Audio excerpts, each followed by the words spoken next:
Hell Week, Book 1 of the America Falls series, written by Scott Medbury, narrated by Adam Barr. I don't think about death anymore. It takes too much energy, and God knows I need every bit of that. My name is Isaac Race. Both of my parents are dead, and so is my sister, Rebecca. They were dead even before the attack. In fact, everyone I ever loved or cared about before is gone now. I can't complain, though. The others have lost everybody, too. All except the twins, Ben and Brooke. They have each other, at least. I guess I need to start at the beginning. Before the shit hit the fan, as my last foster father used to say. Yeah, I said my last foster father. I had two after my parents died. That's where I'll begin my story, just before the Pyongyang flu killed all the grown-ups. Well, nearly all of them. Mom, Dad, and Rebecca were killed in a house fire just before I turned 14. I wasn't at home that Saturday night. I'd stayed over at my best friend Tommy's house. The cops and social workers all told me how lucky I was. I didn't feel lucky. For a long time, I kind of wished I had been home. Maybe I could have saved them. Or if not, at least I would have died too. Surely that would have been better than the awful, empty feeling that is only now starting to fade. If I died with them, we would have gone to heaven together. Well, that's what I thought back then, when it first happened. I know there isn't a heaven now. There can't be a heaven without a God, and I know there can't be a God. No God could have let them do what they've done to us. Could he? For years, America had been worried about North Korea getting nukes. It was confirmed during Trump's presidency, and things had gotten really tense. Missile tests, insults, and threats only ramped up the pressure. Kim Jong-un had eventually moderated his tone, and there had been meetings and diplomacy, but things always seemed to be close to boiling point, even into the next presidency. Throw in Putin's Russia making moves in Europe, and the main threats to the USA and everyone else seemed clear. Boy, had they been wrong. While the Pentagon's attention was diverted, the enemy they'd really needed to be concerned with was making plans and working on their strategies for expansion.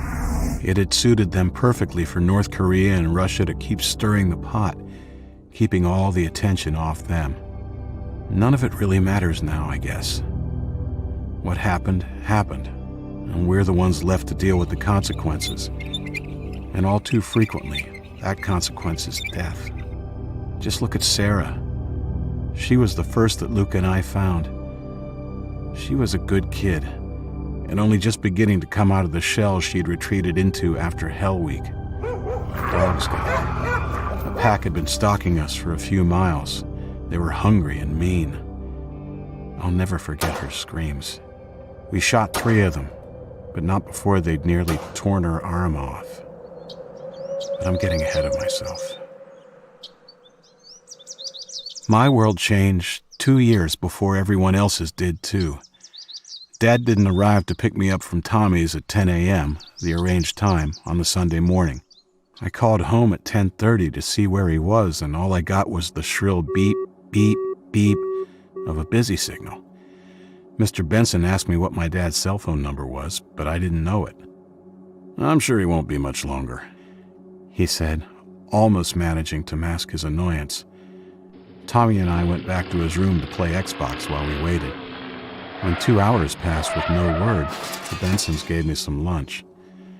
"Tommy and I will drop you home after we eat." I know it sounds weird, but I kind of knew that something wasn't right.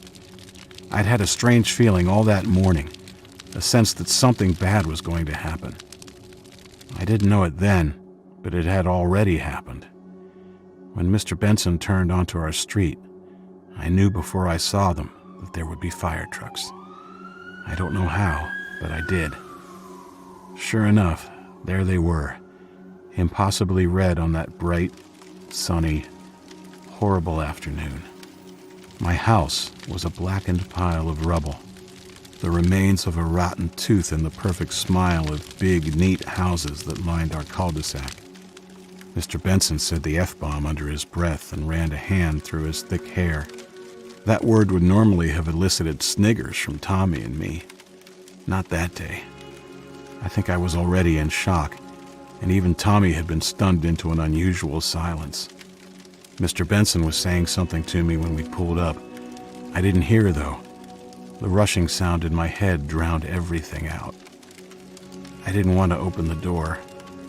It felt like when I did, I would be opening a door into another existence. Isaac, stay here with Tommy. I'll talk to the police officer. Mr. Benson's words finally cut through the fog in my head. It's okay, I said, and pushing past the dread, I opened the door. Noise assaulted my senses, people yelling, water from fire hoses sizzling on smoldering timber, someone crying. By the mailbox, the one surviving man-made construction on our lot, our beer-bellied neighbor, Bob Johnson, was talking to a police officer. His hair was wild and his face smudged with soot. "Isaac!" he yelled and rushed over. I took a step back, but he caught me and pulled me into a tight hug. "Thank God you're okay, Isaac." He began to sob, his big gut moving up and down against me as his tears wet my cheek. We stood that way for a long time. I didn't know what to say or how to escape his hug. Every time he tried to say something, he broke into sobs again. Finally, I heard a man's voice over his shoulder. "Mr. Johnson, please, I'll talk to the boy." I stumbled a little as the big man let me go. The officer put a steadying hand on my shoulder and guided me to the fence that separated our two properties. That day is still a blur, but I remember looking back at the smoking mess that had been my home before the officer turned me back toward the street. That was worse. Tommy stood there with his dad's arm around his shoulder, identical looks of pity on their faces, and for the first time it hit me that I would never feel my dad's arm around me again. I started to weep as the officer spoke to me. "I'm so sorry, son. I want you to know that your family wouldn't have felt a thing. It looks like the fire started in the kitchen, and they would have been sound asleep. The smoke going through the house meant they didn't wake up or feel pain." He paused, as if unsure how to go on. "Do you have family you can call and get you looked after? Grandparents, aunts or uncles, anyone close by?" I tried to man up, ashamed of my tears. Funny what things seem important to a 13-year-old. I shook my head. "There's no one." I sniveled. "All of my grandparents are dead, and I don't have uncles or aunts." "It's okay, son. We'll have someone take care of you. Here, come and sit in the patrol car while I make some calls." The cop turned and headed off to his cruiser. I glanced at the crowd of people that watched from across the street and saw my dad looking right across at me. It was only a second before I realized it wasn't him, just a guy with a beard and similar colored hair. I felt a fresh stab of loss. That would happen a lot over the next few months. I would be doing something mundane, something where my mind was on autopilot, and I would think I saw one of them. Dad or Mom or Rebecca. At a bus stop, in a supermarket, in a queue at Starbucks. It was a cruel trick of the mind that allowed the reality of my loss to sock me in the guts over and over again. The cop stopped when he realized I wasn't following and reached for my hand. I absently shook him off and trailed him to the cruiser. He opened the door to the front passenger seat, and I climbed in. I looked around, my boy's curiosity at being in a police car surfacing through the well of grief for just a moment. I managed to stop crying and wipe my eyes as I listened to the cop make a call back to base. I knew it was about me, but didn't really absorb what was being said. As he signed off, Tommy's dad approached to the driver's door. He whispered a few words in the officer's ear before passing him a card. The officer nodded, and Mr. Benson came around to my side, his face serious. He put a comforting hand on my shoulder. "Isaac, Tommy and I have to go. I've given the officer my details and told him they can call me any time, and so can you. Take it easy, son. I know it doesn't seem like it now, but everything will be better in a few weeks." He looked around. "Tommy, come say bye to Isaac." Tommy looked reluctant as he shuffled forward and offered me his hand. That moment summed up the weirdness of the whole day. We never shook hands. It was always high fives and laying skin. Still seated, I took his clammy hand awkwardly and shook it. "See, Isaac," my friend mumbled with his eyes down before stepping away. His dad looked at me one last time, pity in his eyes, before putting his arm around Tommy's shoulder and leading him away. I started to cry again. The familiar faces of my friend and his dad were gone, and I was left with strangers. Most of them would have pity in their eyes too, but it was a kind of worn, businesslike pity. I might have been the world's newest orphan, but for them, just the latest in a long line. I never saw Tommy again. I won't bore you with what happened that afternoon or for the next few weeks, except to say that a social worker got there about an hour after the cop had made his call.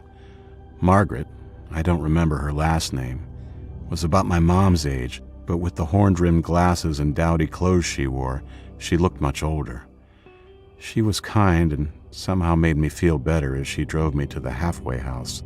She told me I would stay there until I was placed in a suitable foster home. I'm not going to write about my family's funeral, which happened a week and a half later. It's enough to say that it was the worst day of my life. My old life, anyway. I was at the halfway house for 3 weeks before Margaret visited to tell me that a suitable home had been found. I don't remember much of my time there, just the relief of leaving. I suppose I should have been nervous about meeting the new parents, but to be honest, I was still kind of numb.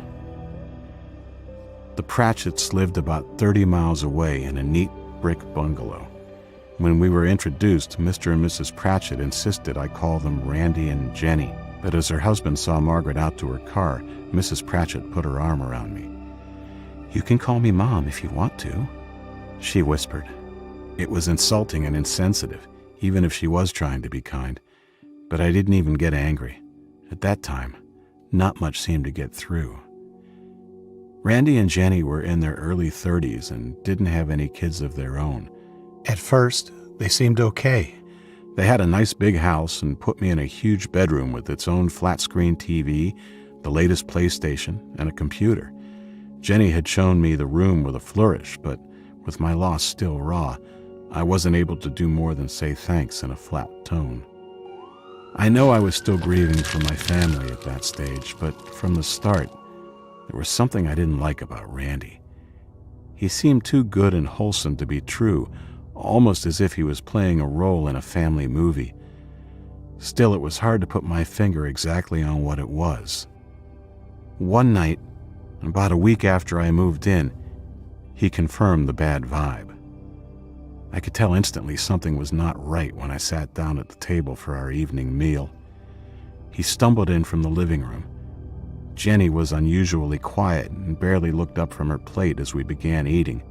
No one had uttered a word when, after a few mouthfuls, Randy placed his fork neatly on the plate and without warning reached over the table and slapped Jenny across the face.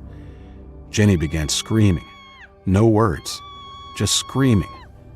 I was shocked by the suddenness, the quick violence of it.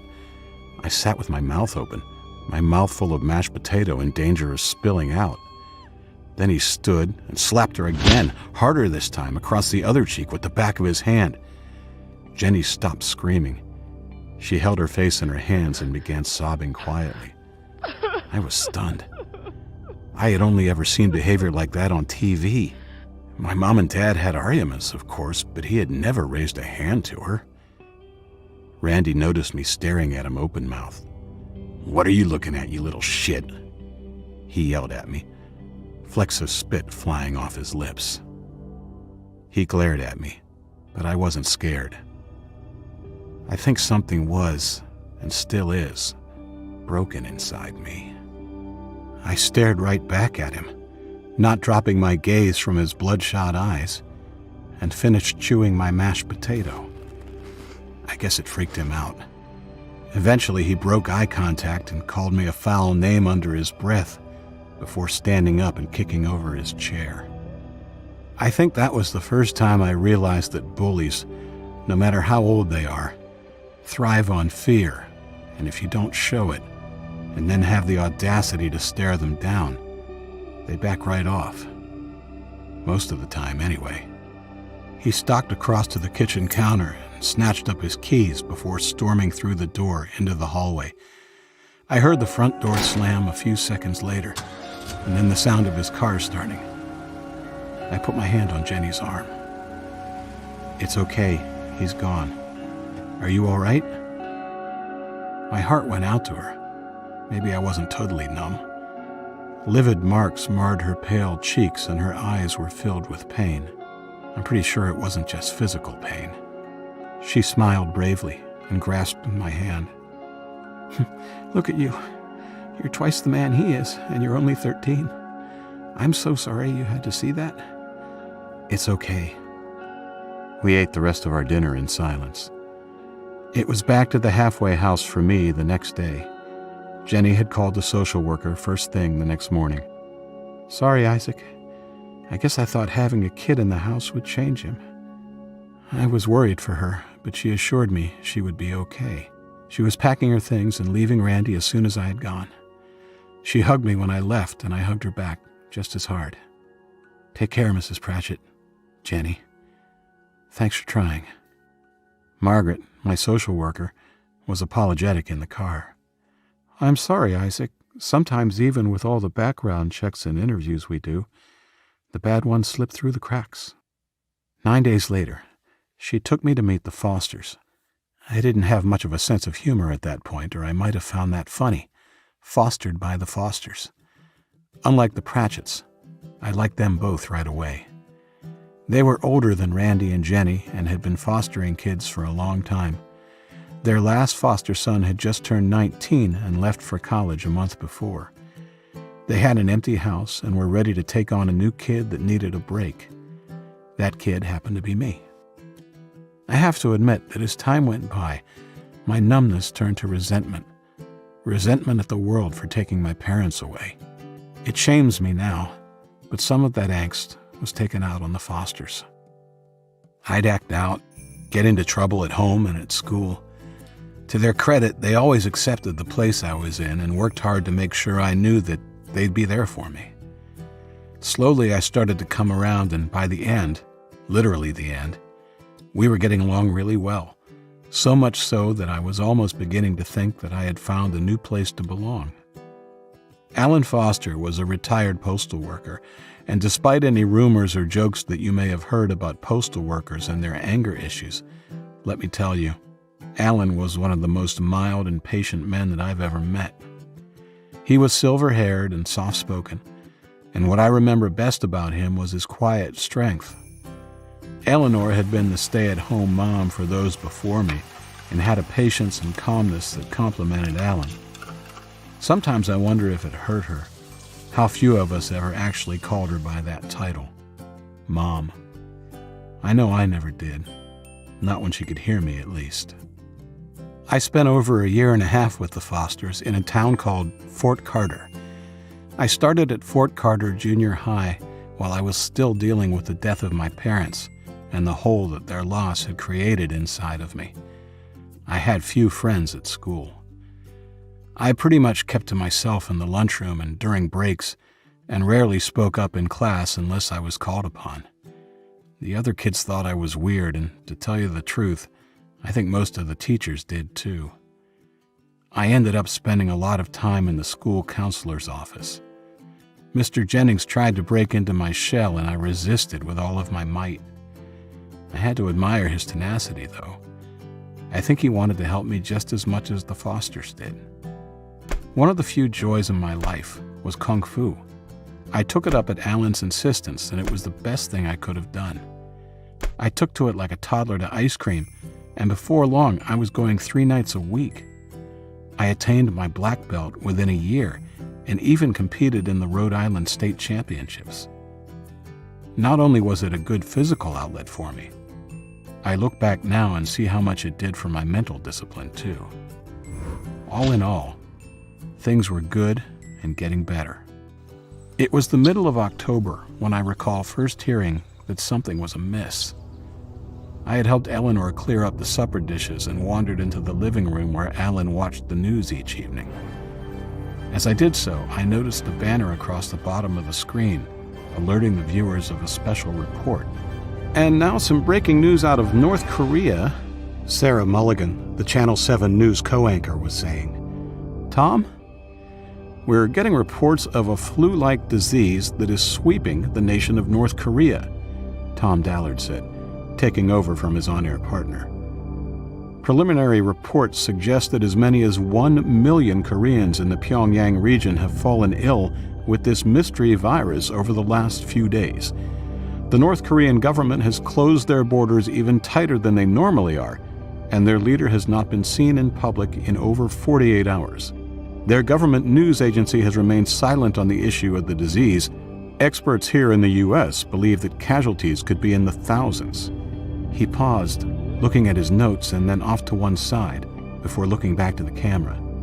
We now take you live to a statement being given by Lloyd Ackerman, Chief of Public Relations for the Center for Disease Control.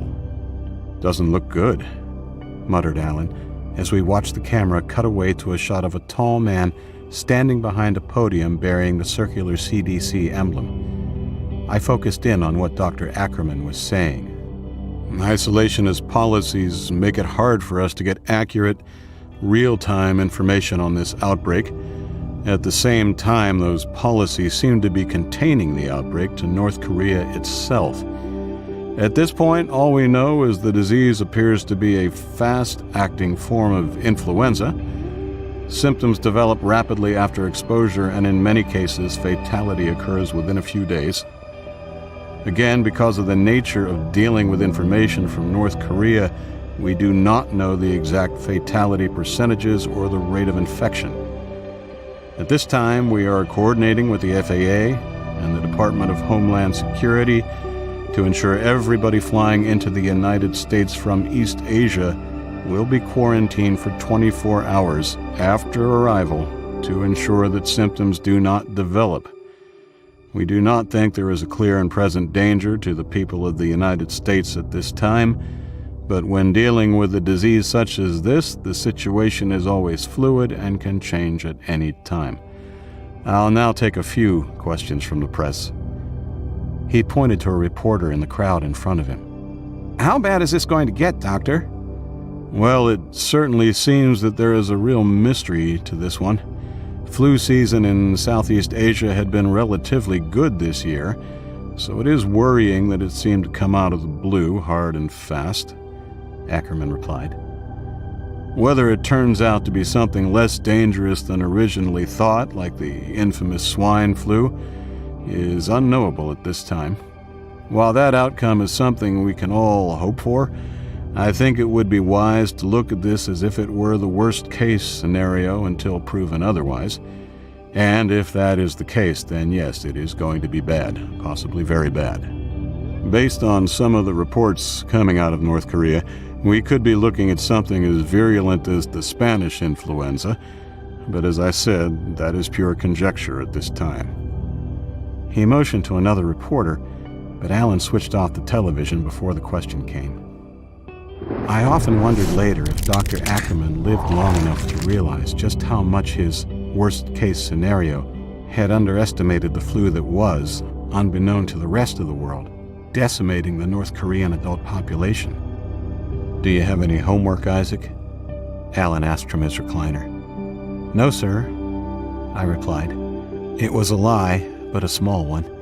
I actually had a dozen math problems I needed to do for my algebra class, but I missed my class in the afternoon and figured I'd just do them at lunch the next day. It's not like I had any friends to hang out with during lunchtime. The next day, the Pyongyang flu, as it had been dubbed, was the talk of the school. According to the loose teenage gossip, it was going to spread and result in the end of the world.